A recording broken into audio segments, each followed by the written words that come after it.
ប៉ុន្តែមួយអាចចាក់ទឹកឲ្យពែងតូចឬធំបានដូចគ្នាមិនមែនព្រោះពែងណាតូចឬធំទេប៉ុន្តែព្រោះប៉ុន្តែនៅមានទឹកតែគ្រប់គ្រាន់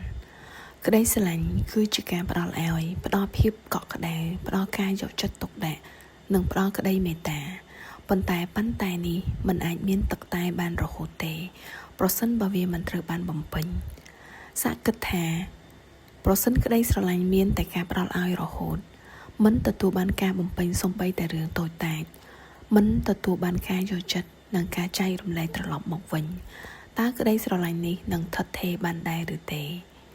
បើសិនមនុស្សពីរនាក់ស្រឡាញ់គ្នាម្នាក់មានតែផ្ដល់ឲ្យម្នាក់បែរជាចាំតែទាមទារ